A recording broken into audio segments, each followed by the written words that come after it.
Salut, j'espère que vous allez bien. Aujourd'hui on se retrouve pour une vidéo plutôt sympathique. En effet, aujourd'hui je vais classer tous les classiques que j'ai lus dans ma vie. Enfin, je vais pas classer les classiques que j'ai lus quand j'étais à l'école, au lycée, au collège, tout ça, parce que ces classiques-là, je les avais lus contre mon gré au final. Enfin, c'est que c'était pas des lectures que j'avais fait de moi-même, donc je vais pas classer ces classiques-là. Je vais classer que ceux que j'ai lus depuis que j'ai terminé l'école, donc après le bac. Je vais classer tous ces classiques dans une tier list et vous parler un petit peu de ces classiques en même temps et vous dire au final si ça vaut le coup de les lire, si selon moi il faut les lire ou au final non. Donc voilà, aujourd'hui on va classer tous les classiques. Classer tous les classiques, c'est... non, on s'en fout. Nous allons tout de suite commencer à trier ces livres parce qu'il y en a beaucoup. Enfin, en soi, j'en ai pas lu énormément dans ma vie. J'ai lu 26 classiques que je vais classer dans cette vidéo. Donc c'est pas énorme, je trouve. J'aurais pu en lire plus. Mais le fait est que j'aime de plus en plus lire des classiques, donc j'en lirai plus dans le futur. Mais là, pour l'instant, j'en ai que 26 à classer pour cette vidéo. Donc voilà les catégories que j'ai fait pour mon classement. La première catégorie tout en haut, c'est 10 étoiles sur 5, c'est pour dire à quel point c'est mes bébés, ces classiques-là. Ensuite, j'ai mis A, parce que c'était trop bien, et j'ai pas de mots pour décrire ces classiques-là. Ensuite, j'aime bien au final, genre c'était une bonne lecture, j'ai pas perdu mon temps, mais c'était pas non plus extraordinaire. Ensuite, j'ai mis nul, j'ai l'impression que c'est assez...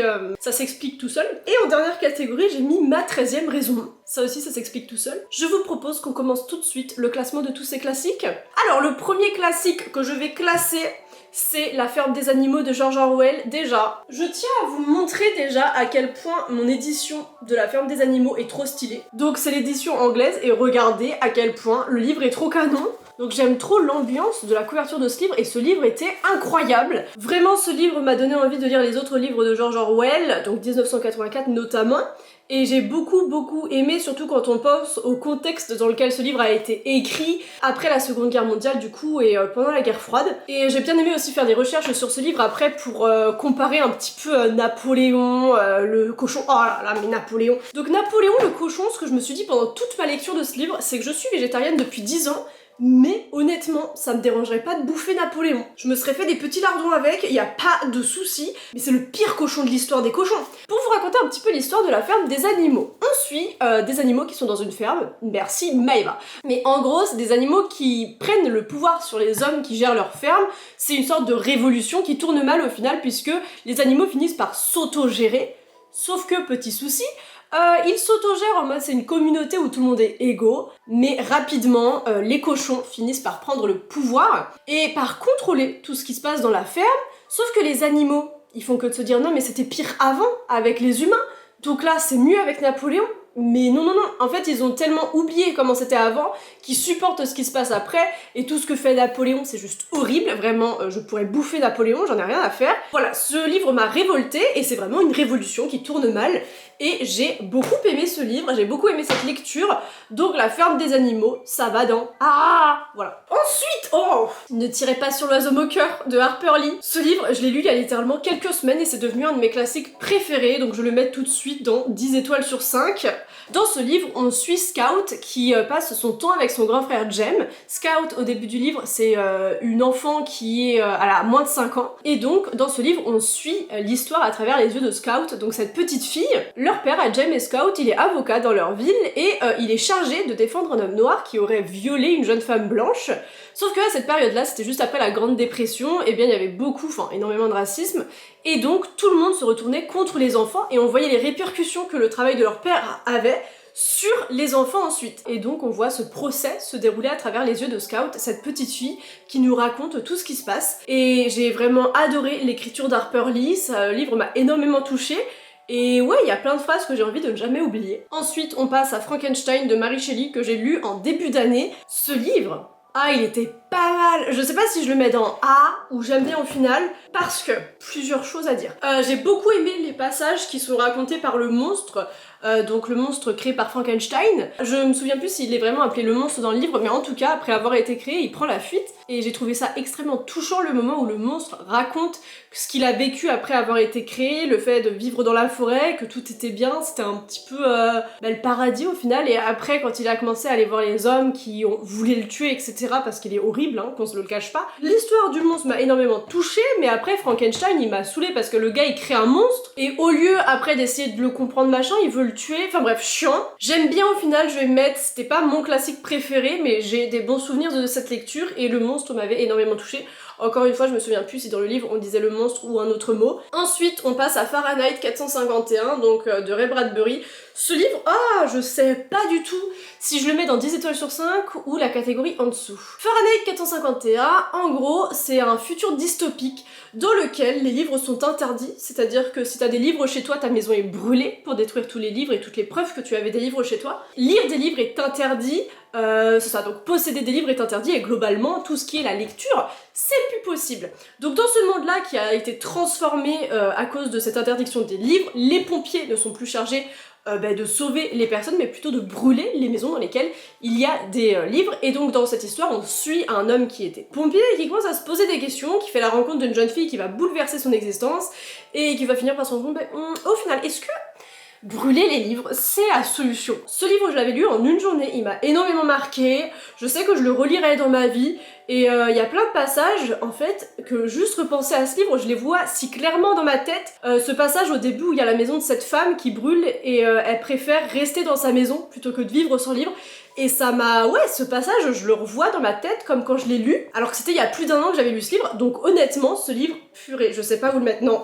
10 étoiles sur 5, Fahrenheit 451, et c'est un livre, je sais, comme Ne tirez pas sur l'oiseau de cœur, que je le relirai dans ma vie au fur et à mesure que je gagnerai en maturité. Ensuite, on passe à L'Attrape-Cœur de Salinger, pareil, là, j'ai une édition. Regardez-moi ce bébé, j'ai acheté, c'est une édition française, mais qui a la même couverture que l'édition anglaise, et je suis trop contente, puisque le livre est trop beau, et quand tu lis le livre, et quand tu lis les dernières pages, surtout, eh bien, tu comprends pourquoi il y a le cheval au début, et t'es genre, mon petit cœur est en miettes. Donc, L'Attrape-Cœur, c'est un livre, très clairement, quand vous entrez dans la vie adulte, je trouve que c'est un livre à lire. Pourquoi est-ce que je pense que ce livre est à lire quand on arrive à l'âge adulte?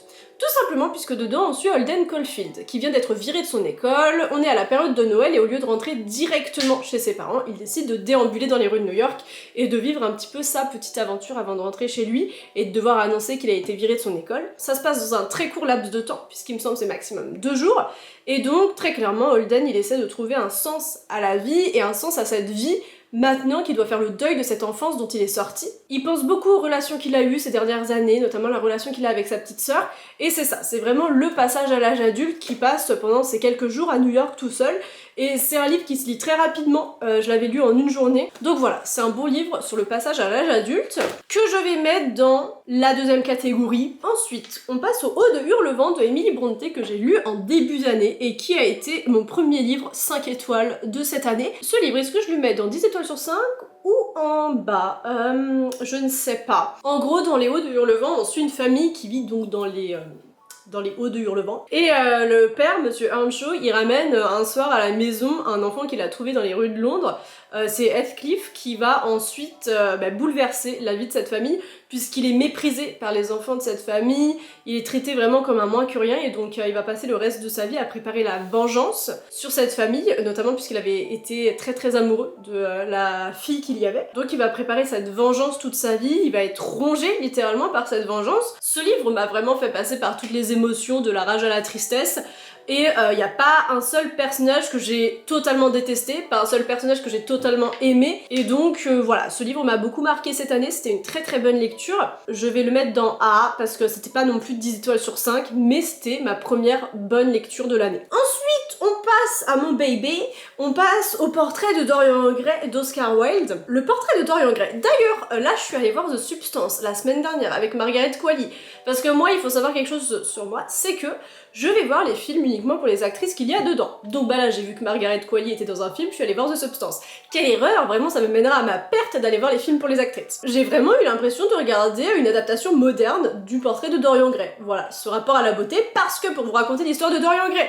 Dorian Gray c'est un beau gosse en gros, et un jour il se fait peindre son portrait par un artiste, et le portrait est tellement beau que Dorian Gray souhaite comme ça que si seulement lui ne pouvait jamais vieillir et ressembler toujours à ce portrait et au jeune homme qu'il laisse sur ce portrait, sans que rien ne se montre sur sa personne, mais qu'au final toute sa dépravation et sa vieillesse se montrent plutôt sur le portrait, ça serait fantastique. Donc il a souhaité ça un soir, et par l'opération de je ne sais quoi, et bien ça s'est réalisé. Donc son portrait reflétait toute la dépravation de sa vie, puisque c'était pas une bonne personne Dorian Gray. Son portrait montrait tout ça, mais également la vieillesse qui ne se montrait pas sur lui, et tout le monde se demandait, bah dis donc, Dorian Gray, il est toujours beau gosse, c'est chelou quand même. Après, il va rapidement être hanté par ce portrait. Voilà, j'ai pas de suite à cette phrase, c'est tout simplement ça le portrait de Dorian Gray. Ce livre, j'ai un peu l'impression d'être passée à côté. Je l'ai lu trop rapidement, je pense, et je l'ai terminé à une pause au travail, et je pense que j'aurais dû le terminer à un autre moment, alors c'était clairement pas la bonne ambiance pour finir ce livre, donc très clairement je le relirai dans ma vie, donc je le mets dans A, mais je sais que si je le relis un jour, ça sera ensuite la catégorie au-dessus. Mais tout ça pour dire que j'ai un peu l'impression d'être passée à côté de certains passages qu'il faudrait que je relise. En plus, je l'avais lu en anglais, c'est pas un anglais facile à comprendre, mine de rien. Ensuite, on passe à Steinbeck avec Des souris et des hommes. Ce livre, pareil, je l'ai lu en une journée. Oh là là, j'ai envie de pleurer rien que de repenser à ce livre. Des souris et des hommes, c'est vraiment un livre à lire et il est simple à comprendre, mine de rien, c'est un classique ultra accessible, je trouve. Donc dans ce livre, on suit George et Lenny, c'est pendant la Grande Dépression aux États-Unis. George, c'est un petit bonhomme qui est très futé, et puis Lenny, c'est un homme qui est de très grande taille et très musclé au final, mais qui a l'esprit d'un enfant, puisqu'il a un handicap mental, littéralement, sauf qu'à l'époque c'était pas reconnu. Et donc, tous les deux, ils ont un rêve, c'est d'avoir leur ferme à eux. Lenny veut des petits lapins. C'est leur rêve à eux d'avoir leur ferme, et en attendant d'avoir assez d'argent pour pouvoir créer leur ferme à eux, eh bien ils travaillent pour d'autres personnes, dans d'autres fermes, et donc là ils se retrouvent dans une nouvelle ferme avec eh bien des personnes qui vont bouleverser leur vie et qui vont tout changer. Mais leur amitié, c'est vraiment ce qui va rester du début à la fin du livre, et c'est une amitié qui m'a énormément touchée. J'ai fini le livre, j'étais en larmes, et j'oublierai jamais en fait ce qui se passe à la fin de ce livre. Et d'un côté, j'ai très envie de le relire pour revivre tout ce qui se passe dedans, mais d'un autre côté, je sais qu'il faudrait pas que je le relise, parce que cette lecture était incroyable, et il faut que je garde ce souvenir-là de cette lecture sans le relire. Enfin bref, voilà, c'était un livre incroyable, je vous le recommande. Donc, Des souris et des hommes, 10 étoiles sur 5, très clairement. Ensuite, on passe au Petit Prince d'Antoine de Saint-Exupéry, que j'ai lu cette année.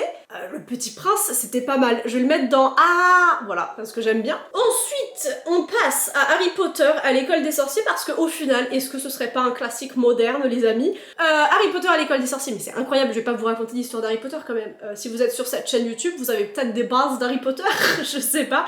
Donc ouais, Harry Potter à l'école des sorciers, je ne sais pas combien de fois j'ai lu ce livre. Ce livre m'a beaucoup aidé dans ma vie, et qu'est-ce que j'aime me plonger dedans, et aussi, enfin, ce livre il me fait sourire, mais pour des raisons nulles. Juste quand il y a Hermione qui apparaît à n'importe quel moment de ce livre, j'ai un sourire, mais j'ai un sourire, mais tellement niais sur le visage dès qu'il y a Hermione qui apparaît. Et puis j'aime trop me replonger dans l'histoire de ce premier tome, et de redécouvrir Harry, Ron et Hermione alors qu'ils étaient tout petits, le début de leur amitié, et aussi cette entrée à Poudlard. C'est quand même incroyable comme tome, ils arrivent à Poudlard et ils découvrent ce qu'est cette école de magie et ce qu'est le monde magique, puisque Harry Potter n'y connaît rien. Donc bref, ce livre c'est toute mon adolescence. Je vais le mettre, oh vous allez me détester, vous allez dire ouais Maëva t'avais quand même une chaîne YouTube Harry Potter. Je vais pas le mettre dans 10 étoiles sur 5, je le mets juste en dessous. C'est que tu vois, en fait il y a Ne tirez pas sur l'oiseau moqueur et Harry Potter, et je me dis Harry Potter il est quand même en dessous, mais c'était incroyable tu vois, je l'aime de tout mon cœur Harry Potter, mais je me vois pas le mettre sur 10 étoiles sur 5. Mais voilà, vous allez me détester. Tant pis, on passe au prochain livre. Le prochain livre, je sais même pas pourquoi je l'ai mis dans cette vidéo. C'est le journal d'Anne Frank. J'aurais peut-être pas dû le mettre dans cette vidéo. Très clairement, c'est un livre que tout le monde devrait lire au moins une fois dans sa vie. C'est un livre que je sais que je relirai au fur et à mesure de ma vie, au fur et à mesure que je grandis, que je deviens plus adulte que je ne le suis aujourd'hui. Moi, ce qui m'a vraiment marqué par rapport à ce livre, c'est que c'est logique, mais je m'y attendais pas. En gros, c'est Anne Frank, alors qu'elle est dans l'annexe cachée dans les bureaux de son père pendant la Seconde Guerre mondiale. Ils sont tous cachés, donc il y a sa famille à elle, donc sa sœur Margot, ses parents. Il y a également une autre famille, donc ils sont 3 l'autre famille, et il y a un autre monsieur qui était dentiste, il me semble, qui est avec eux. Donc dans l'annexe, pour se cacher et pas se faire emmener dans les camps de concentration, vu qu'ils sont juifs. Dans son journal, Anne Frank, elle écrit des lettres à Kitty. C'est ça, son journal est organisé sous forme de lettres, donc avec la date à chaque fois, et à chaque fois, cher Kitty, et elle raconte ce qui s'est passé dans sa journée dans l'annexe. Et à part là, son amie imaginaire Kitty, elle lui raconte ses journées dans l'annexe. Et ce qui m'a vraiment bouleversée à la fin de ce livre, c'est que c'était logique, hein, mais je m'y attendais pas, c'est que ça s'arrête d'un coup, enfin genre il y a pas de... Enfin, elle écrit une lettre à Kitty sans savoir que c'était la dernière qu'elle allait lui écrire, et puis le livre s'arrête en fait. Et donc après, forcément, t'as des explications dans l'édition que j'avais achetée. J'avais acheté cette édition-là qui était sortie à Noël il y a quelques années. Il y a quand même énormément d'explications à la fin pour nous dire ce qui se passe après pour chaque personne qui étaient dans l'annexe, notamment le père d'Anne Frank qui va être le seul survivant. Donc voilà, en fait, c'est que ça s'arrête d'un coup et ça m'avait vraiment marqué. Donc voilà pour le journal d'Anne Frank, que tout le monde devrait lire je pense, et donc je vais le mettre dans 10 étoiles sur 5, enfin c'est pareil sur Goodreads, j'ai lu ce livre et je l'ai pas noté, parce que c'est ça, tous les livres sur la Seconde Guerre mondiale, je me vois pas les noter. Donc là, je le mets dans 10 étoiles sur 5 évidemment, mais j'aurais peut-être pas dû le mettre dans cette vidéo puisque c'est un livre qu'on ne peut pas classer, c'est un livre qu'on ne peut pas noter, j'estime, donc voilà, je le mets dans 10 étoiles sur 5, mais évidemment c'est inclassable comme livre. Ensuite, je vais vous remonter un petit peu le moral avec Roméo et Juliette qui va tout de suite dans ma 13e raison. Roméo et Juliette, c'est une histoire d'amour qui se passe en même pas une semaine. Voilà, déjà pour commencer. Roméo, il avait une copine, hein, il avait Rosaline, voilà, donc déjà on commence comme ça, et puis il découvre Juliette. Roméo, il est un peu trop majeur par rapport à Juliette, il y a ce petit détail aussi, mais bon, on peut dire, ah, c'est l'époque, non, c'est chiant. Voilà, et puis ça résulte en v'là les morts, v'là les décès pour une histoire d'amour d'une journée. Roméo m'a saoulé, c'était un personnage mais infâme, et puis les morts, je suis consciente que c'est une pièce de théâtre et que c'est pas fait pour être lu mais pour être vu, mais les morts à la fin j'ai rien ressenti, enfin bref, chiant. Donc je suis sûre, hein, si je le vois en pièce de théâtre un jour je l'aimerais, mais en fait c'est que je déteste profondément l'histoire de Roméo et Juliette, donc même si je le vois j'aimerais pas, mais en tout cas voilà, Roméo et Juliette c'est ma 13e raison, ça m'insupporte de parler de ce livre. Enfin, tout le monde connaît ce livre, très peu de personnes l'ont lu. Si, il y en a sûrement plein qui l'ont lu, mais je veux dire, il y a très peu de personnes qui ont lu la pièce de théâtre, oh, ça me saoule. On passe à La Cloche de détresse de Sylvia Plath. La Cloche de détresse, en anglais, c'est The Bell Jar, c'est un des premiers livres que j'ai lu en anglais. Déjà, la métaphore avec la cloche de détresse et la dépression, la cloche, le fait que enfin bref, incroyable. The Bell Jar. En gros, c'est un peu une autobiographie de Sylvia Plath, l'autrice, qui est d'ailleurs une de mes poètes préférées. C'est un peu une autobiographie, mais en même temps, elle prend plein de liberté pour imaginer, pour y rajouter un petit peu de fiction. Mais on sait qu'il y a plein de choses qu'elle dit dans ce livre qui étaient des vraies choses qu'elle pensait elle, et qui étaient vraiment de son vécu. Moi, j'ai cette édition moche, ça c'est ma 13e raison d'avoir une édition moche comme ça, d'un de mes livres préférés. Donc dans The Bell Jar, ce qui se passe, c'est qu'on suit Esther, qui a gagné une sorte de stage à New York dans un grand magazine, puisqu'elle veut écrire. Elle veut être écrivain, Esther. À New York, elle vit très clairement une vie dont elle a pas l'habitude, les soirées cocktails, tout ça qui s'enchaîne, la vie dans cet hôtel qui est un très bel hôtel et tout. Bref, il y a plein de choses qui s'enchaînent et qui font que elle va tomber en dépression, sans pouvoir en fait arrêter de tomber toujours plus bas, et elle va faire une tentative de suicide, donc ça c'est au début du livre. Et comment c'est raconté cette tentative de suicide, ça m'avait beaucoup marqué. Enfin bref, voilà, et donc après elle va être dans un hôpital psychiatrique et elle nous raconte donc sa vie dans cet hôpital. Et moi j'avais souligné des phrases dans ce livre, il y avait la métaphore avec le figuier qui m'a beaucoup marqué, puisque en gros le figuier c'est cet arbre où elle voit se représenter sur cet arbre toutes les possibilités d'avenir qu'elle a, et les figues elles tombent et elles pourrissent, et puis enfin bref voilà. Donc voilà, La Cloche de détresse c'est un livre qui m'a beaucoup marqué, mais tu vois là je me vois pas de le mettre dans 10 étoiles sur 5, enfin ça me fait bizarre de le mettre là puisque je l'ai lu il y a tellement longtemps que je m'en souviens pas trop, mais je me souviens qu'il m'avait beaucoup marqué. Et ouais, il a une place spéciale dans mon corps quand même, mais ouais, bon, je le mets là. Ensuite, on passe à l'Iliade d'Homère, mais ce livre, oh là là là là là là. J'ai envie de faire une vidéo sur Homère d'ailleurs, pour savoir un petit peu qui c'était ce bonhomme, ou cette femme, ou ce groupe de personnes. Enfin bref, ça me rend folle un petit peu quand je pense à Homère. Ce que je veux dire, c'est que l'Iliade d'Homère raconte la rage d'Achille. Ça fait 10 ans que les Grecs, les Myrmidons, tout ce petit groupe de personnes, ils sont sur les plages de Troie à essayer de conquérir cette ville parce que la belle Hélène a été prise par Paris. Mais en gros, ce que je vais vous raconter, ce livre, l'Iliade, ça raconte pas du tout toute la guerre de Troie. Ça raconte la rage de Achille au bout de 10 ans de guerre, quand Agamemnon, qu'est-ce que je l'aime pas, vraiment, merci à sa femme de lui avoir réglé son compte une fois qu'il est rentré de la guerre. Puisque sa femme, elle l'a tué dans son bain. Merci. Merci beaucoup de Clytemnestra. Je me perds un petit peu, mais voilà, Agamemnon méritait de crever dans son bain, puis elle l'a tué avec une hache. Respect, ma petite Clytemnestra. Même si ça a du coup pas trop plu à ses enfants qui a tué leur père, mais c'est des histoires de famille, faut pas trop qu'on s'immisce dedans. Ce que je veux dire, c'est que donc, c'est au bout de 10 ans de la guerre de Troie, Agamemnon, il fait un petit peu son gars, alors qu'au final, le plus fort des Grecs, c'est, on le sait, Achille, et donc lui, il décide de prendre, parce qu'en gros, la fille qu'il avait pris pour lui, elle est partie. Du coup, il décide de prendre la fille que Briséis, que Achille il avait. Sauf que Achille, il veut pas ça, lui c'était sa fille à lui. enfin sa fille, vous comprenez pourquoi ils ont des filles dans leur camp. Bref, c'est des esclaves qu'ils ont kidnappés. Super! J'explique très mal là dans cette vidéo, je vous fais des résumés de tous les classiques, mais c'est les pires résumés de l'histoire là, j'ai l'impression. Bref, donc Achille il refuse de se battre avec sa Myrmidon, ce qui fait que les Grecs ils sont un petit peu en train de perdre contre les Troyens. Et après évidemment, Patrocle est tué par Paris, puis c'est Hector qui se fait tuer par Achille, tout ça c'est vraiment sympa. L'Iliade, je recommande beaucoup, moi j'ai beaucoup aimé. Après, c'est ça, c'est pas comme d'autres classiques plutôt simples à lire. Faut s'accrocher pour lire l'Iliade, moi je l'ai lu en une semaine et c'était vraiment une très très bonne lecture, j'ai adoré ce livre que je vais mettre dans 10 étoiles sur 5 très clairement. Maintenant, on passe à Anne de Green Gables, donc ça c'est un livre que j'avais lu l'année dernière. Je pense très clairement qu'on peut le considérer comme un classique, tu vois. Anne, en fait, c'est une petite orpheline qui est recueillie par un frère et une sœur sur une île au Canada. Et donc, elle se fait tout doucement à cette nouvelle vie. Et Anne, c'est une enfant qui ressent tout très très fort. Et ses sentiments sont vraiment décuplés par rapport aux autres enfants, on a l'impression. Et ça nous montre que, au final, c'est ok de tout ressentir trop fort par rapport aux autres. Et Anne, c'est un personnage qui m'a énormément touchée. Il y a plein de tomes de Anne de Green Gables que j'ai très très envie de lire. Donc voilà, on suit ses petites aventures en tant que petite fille dans sa nouvelle vie. Et donc je vais mettre Anne de Green Gables dans J'aime bien au final, ouais parce que... Ah, je sais pas si dans J'aime bien au final. Allez, on continue parce que je sais pas si j'ai bien fait de le mettre là ou s'il fallait que je le mette au-dessus. Vous avez remarqué ou pas là que j'ai rien mis dans nul et qu'il y a qu'un seul livre que j'ai mis dans ma 13e raison?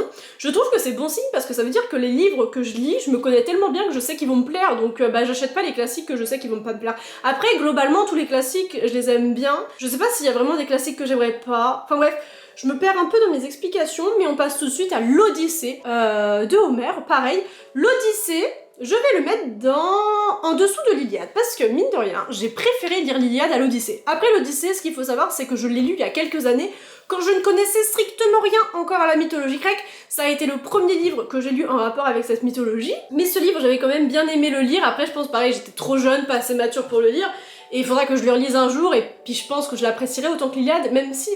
Ah non, je pense que quand même la guerre de Troie me passionne plus que l'histoire d'Ulysse. Même si dans Ulysse t'as Circé quand même, ouais. Puis il y a l'histoire de Pénélope quand il arrive à Ithaque et tout. Oh non, Ithaque, qu'est-ce que j'aime Ithaque. Enfin bref, l'histoire de l'Odyssée, tout le monde connaît ce qui s'est passé. C'est le retour d'Ulysse à Ithaque. Donc il part de Troie pour revenir chez lui à Ithaque après la guerre de Troie. Ulysse il va mettre 10 ans à rentrer chez lui à Ithaque, de faire le trajet Troie-Ithaque, donc très clairement ça aurait été plus rapide de marcher. Pourquoi est-ce qu'il a mis autant de temps à rentrer chez lui? Eh bien c'est parce que ce crétin a percé l'œil de Polyphème. Polyphème, c'est un cyclope, donc quand tu lui perces un œil, il en a pas d'autre de rechange.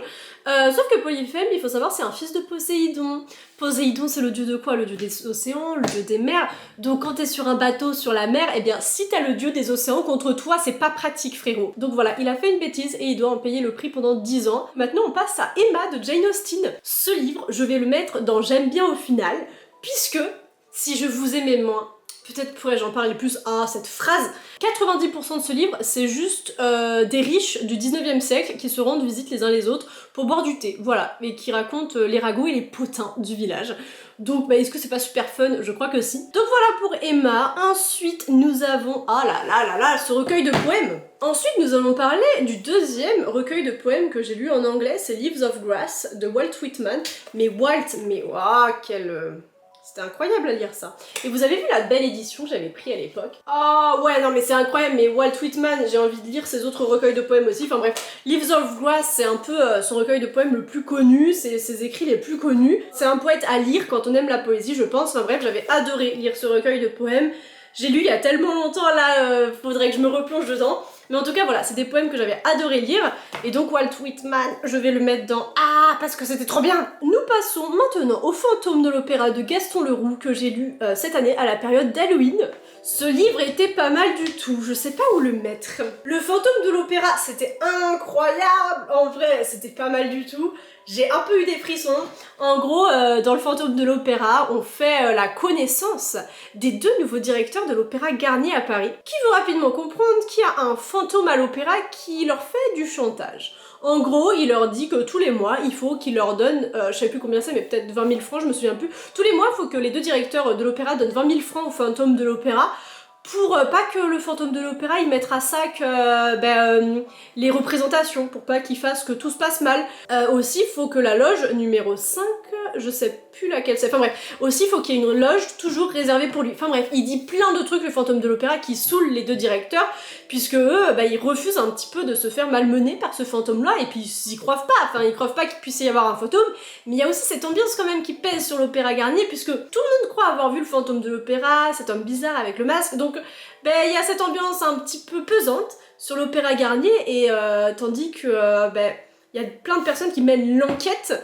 Ah, puis il y a une histoire d'amour aussi, non, incroyable, je vais le mettre dans ah, parce que c'était incroyable. On passe ensuite à Sherlock Holmes, le chien des Baskerville de Arthur Conan Doyle. Ce livre, je l'ai lu quand j'étais à New York avec mon petit frère. Très malin, ouais, de lire un livre qui se passe à Londres quand je vais à New York, enfin... Je vais mettre ça dans... Ah, non, j'aime bien au final... Ah, je sais pas... Non, je vais le mettre dans j'aime bien au final, parce que... Non, je vais le mettre dans la deuxième catégorie, parce que c'était trop bien. En fait, ouais, j'aime trop mes lectures, donc mon classement il sert un peu à rien, juste je mets tout dans les trucs que j'aime bien. L'histoire du chien des Baskerville... c'est pas drôle. En gros, il y a un manoir dans les Landes du Devonshire dans lequel il y a une légende qui dit qu'un chien venu des enfers viendrait se venger sur chaque descendant des Baskerville puisqu'ils avaient fait une grosse bêtise, je me souviens plus ce que c'était. Mais bref, ils avaient fait des conneries dans le passé, donc il y a un chien des enfers qui viendrait les hanter et les tuer, tous les descendants des Baskerville. Fun. Sauf qu'il y a des sceptiques qui se disent que c'est pas possible qu'il y ait vraiment ce chien-là qui existe, et qui font appel à Sherlock pour venir résoudre l'enquête. Sauf que c'est pas Sherlock qui vient résoudre l'enquête, c'est notre cher Watson qui vient, puisque Sherlock il est occupé à Londres. Donc voilà, donc c'est Watson qui vient essayer de résoudre leur enquête, et honnêtement j'ai eu un petit peu des frissons, puisque dans ce manoir il se passe des choses, tout ça, il y a des choses cheloues qui se passent, mine de rien. Enfin bref, voilà, c'est cette enquête pour savoir si ce chien existe vraiment, s'il est vraiment venu des enfers, est-ce que c'est un chien errant, qu'est-ce qui se passe, qui est ce chien qui vient tuer les Baskerville. Donc voilà, c'est l'enquête de Sherlock Holmes, et qu'est-ce que j'aime Sherlock Holmes. Maintenant, on passe à Mrs. Dalloway de Virginia Woolf, que j'ai lu en début d'année. Ce livre, ça raconte l'histoire de Clarissa Dalloway, donc ça se passe en un très petit laps de temps, comme Salinger, l'histoire de l'attrape-cœur.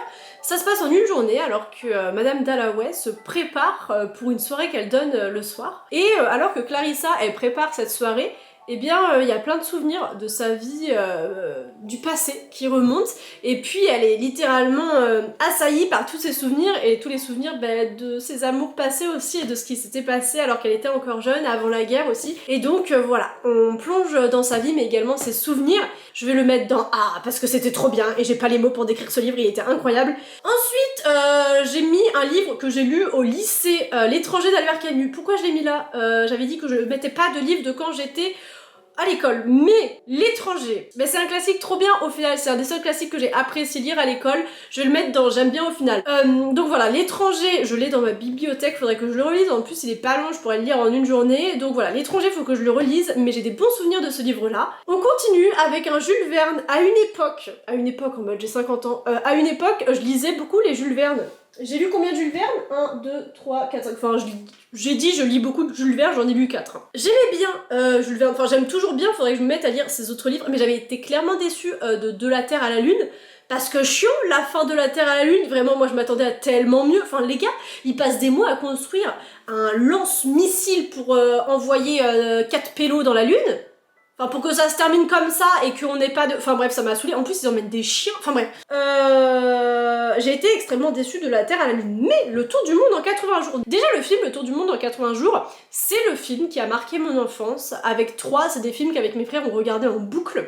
Donc voilà, Le Tour du Monde en 80 jours, j'adore l'histoire puisque c'est très clairement toute mon enfance. J'avais adoré ce film quand j'étais petite. Et quand j'ai grandi, j'ai voulu découvrir l'histoire de Phileas Fogg telle qu'elle a été écrite par Jules Verne.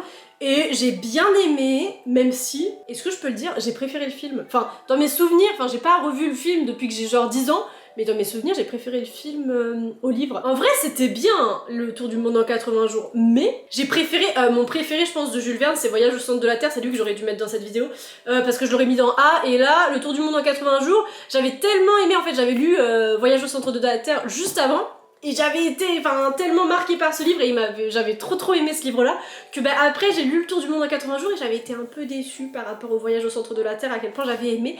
Donc bah je pense que c'est pour ça que je le mets ici, mais c'est une histoire assez incroyable quand même, ce tour du monde, en train notamment, enfin bref, c'était trop bien. Mais j'ai préféré Voyage au centre de la Terre, donc j'aurais dû mettre ce classique là plutôt. On continue avec Marcus Zusak et son livre La voleuse de livres, qui est très clairement mon livre préféré de tous les temps, que je mets dans 10 étoiles sur 5. Dans ce livre, nous suivons Liesel Meminger, que sa mère emmène dans une famille d'accueil en Allemagne, à côté d'un camp de concentration, enfin pas si loin d'un camp de concentration, pendant la Seconde Guerre mondiale. Et donc sa mère après elle disparaît et puis elle n'entend plus parler d'elle et donc elle se retrouve dans cette nouvelle famille en temps de guerre et à se recréer en fait une vie. Elle doit aller à la jeunesse hitlérienne, enfin comme tous les enfants de cette époque-là en Allemagne. Et donc son père d'accueil lui apprend à lire puisque Liesel ne savait pas lire. Ils ont pas beaucoup d'argent pour acheter des livres donc elle a très peu de livres, mais qu'est-ce qu'elle aime se plonger dans des nouvelles histoires et elle s'en fout. Ça peut être un livre, c'est ça, elle a lu un livre sur comment enterrer des gens dans des cimetières qu'elle a adoré et en fait elle s'en fout de ce que c'est qu'elle peut lire. Elle lira tous les livres possibles. Par exemple, quand il y a des autodafés, quand les Allemands brûlaient des livres avec, par exemple, des juifs comme héros du livre ou des livres écrits par des auteurs juifs, et bien quand ils brûlaient ces livres-là, et bien Liesel a volé des livres, elle les mettait sous son t-shirt. Et donc voilà. Et aussi, il y a une relation qui se développe entre elle et la femme du maire, puisque le maire a une bibliothèque immense et Liesel est invitée à aller dans cette bibliothèque. Enfin bref, il y a plusieurs vols de livres et le livre, la voleuse de livres est divisée entre tous ces livres qu'elle découvre et qu'elle lit. Et donc voilà, donc ce livre, c'est un livre pour les amoureux des livres, puisque ça retranscrit à la perfection comment je me sens quand je lis des livres, et tout ça dans le contexte de la Seconde Guerre mondiale. Et ouais, c'est un livre qui m'a beaucoup marqué, c'est mon livre préféré de tous les temps. Ensuite, nous passons à Oliver Twist de Charles Dickens, que je mets dans J'aime bien au final, parce que, bah j'aime bien au final. Oliver Twist, c'est l'histoire de ce petit garçon qui essaie de survivre dans un Londres des années victoriennes. Il fait la rencontre de plein de personnes, du vieux Fagin, qui au final bah, c'est pas la meilleure personne chez qui être. Voilà, donc il fait la rencontre de plein de mauvaises personnes, mais d'un autre côté il rencontre plein de bonnes personnes. Et Oliver Twist, il y a un twist à la fin. Parce que à la fin quand on apprend, quand ça se démêle et qu'on apprend qui est Oliver Twist, c'est genre mais quoi? C'est quoi ce twist, ce retournement de situation? Enfin bref voilà, Oliver Twist c'était un très bon livre, j'aime bien au final. Et on continue avec le dernier livre dont je vais vous parler dans cette vidéo, c'est La Servante écarlate de Margaret Atwood. Et ce livre, mon dieu, je l'ai lu il y a quelques semaines, et ça va dans 10 étoiles sur 5, même il y aurait une catégorie au-dessus, j'aurais pu mettre La Servante écarlate plus la voleuse de livres. En gros j'aurais dû... Oh, j'aurais grave dû faire une autre catégorie, on s'en fout. Ce que je veux dire c'est que La Servante écarlate, c'est le livre le mieux écrit que j'ai lu de ma vie, Margaret Atwood, mais waouh, faut que je lise tous ces autres livres, faut que je lise la suite de La Servante écarlate. Ce livre c'est une dystopie, et vous connaissez mon amour pour les dystopies, ce livre c'est très clairement ma dystopie préférée. Dans cette dystopie, on se retrouve dans un futur proche ou lointain, on ne sait pas trop, des États-Unis qui sont devenus la République de Gilead.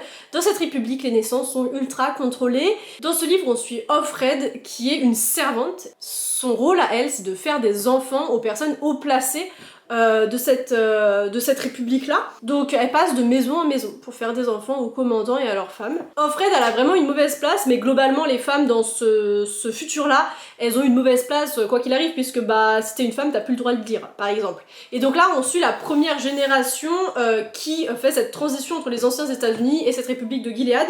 Donc Offred, elle a connu la vie avant, la vie quand elle était libre, c'est-à-dire qu'elle a un mari, qu'elle a une fille, qu'elle a perdu quand c'est devenu la République de Gilead. Elle est devenue une servante écarlate juste parce qu'elle avait marié un homme qui avait été divorcé avant et qui avait eu une femme avant. Voilà, donc ça c'était considéré comme pas du tout ok par les républiques de Gilead, et donc elle était punie en devenant servante, et vu qu'elle avait eu un enfant avant, elle avait eu sa petite fille, et bien elle pouvait procréer, elle pouvait faire des enfants, donc ils l'ont fait devenir servante écarlate. Et donc c'est ça, on suit l'histoire d'Offred alors qu'elle vit cette vie-là, qu'elle va vivre chez ce nouveau commandant chez qui elle doit faire un enfant. On suit sa vie de tous les jours, et son seul échappatoire, c'est ses souvenirs. Voilà, comment expliquer La Servante écarlate? C'est tellement un livre complexe, c'est un livre, j'ai même pas les mots pour le décrire en fait. Bref, ce que je veux dire, c'est que La Servante écarlate, c'est le livre le mieux écrit que j'ai lu de ma vie. C'est un livre, comment les souvenirs étaient mis en place dans l'histoire, comment Offred elle se souvenait de sa vie d'avant, enfin c'était vraiment incroyable à lire. Et puis ce livre se lit tellement vite, enfin je voyais pas les pages passer. Et ce qui est très intéressant aussi, c'est qu'on n'a pas le prénom, le véritable prénom d'Offred, on a juste ce surnom là qu'on lui a donné dans cette nouvelle république. Et voilà quoi, La Servante écarlate, vraiment c'est un des meilleurs livres que j'ai lu de ma vie. Vraiment mes livres préférés dont je vous ai parlé aujourd'hui, c'est La Servante écarlate, La voleuse de livres et Ne tirez pas sur l'oiseau moqueur. Voilà, c'est les 3 livres que je vous recommande le plus de lire, mais globalement à part part Roméo et Juliette, lisez tous les livres dont je vous ai parlé dans cette vidéo, c'est des classiques à lire, et puis il y en a plein qu'il faut lire au moins une fois dans sa vie, comme le journal d'Anne Frank par exemple. Enfin bref, voilà, pour tous les classiques que j'ai lus dans ma vie et que j'ai classés dans cette vidéo. Comme vous pouvez voir, en fait, il y a très peu de livres que je lis et que j'aime pas. Roméo et Juliette, c'est très clairement, on m'a forcé à lire ce livre, je comprends pas pourquoi je l'ai lu, c'était trop nul. Donc voilà, il y a très peu de livres que je lis, que je n'aime pas, parce que très clairement, dans nul, il y a personne. Donc voilà pour mon classement de tous les classiques que j'ai lus dans ma vie. N'hésitez pas, vous, à me dire les classiques que vous avez lus et vos classiques préférés, puisque ça me donnera sûrement des envies de lecture pour le futur. J'espère que cette vidéo vous aura donné des envies de lecture, puisque, enfin, mes résumés, c'était vraiment nul des livres, mais c'est des livres que j'ai lus il y a tellement longtemps, enfin, il y en a que j'ai lus il y a longtemps, d'autres il y a moins longtemps, mais se souvenir de tout ce qui se passe dans ces livres, je me souviens globalement de l'histoire, mais à chaque fois, enfin, j'ai du mal à me souvenir des prénoms des personnages et tout, donc je m'excuse si les résumés que j'ai fait des livres, ils étaient pas au top. Voilà, je suis désolée si les résumés que j'ai fait de ces livres, ils étaient nuls, mais ce qui compte, c'est que je vous ai donné envie de les lire, j'espère, et lisez ces livres pour voir si au final je les ai bien résumés, et si au final mes résumés étaient tellement nuls, ou si c'était pas si mal quoi. Enfin j'espère que j'ai bien décrit les livres quand même, parce que sinon la honte. Bref voilà, ce que je dis j'ai l'impression que ça n'a pas de sens, donc je vais vous laisser. On se retrouve la semaine prochaine pour une autre vidéo. J'espère que cette vidéo vous a plu. Je voulais dire un truc en fin de vidéo, mais j'ai l'impression d'avoir laissé mon cerveau quelque part et que je vais aller le chercher là du coup. Bisous.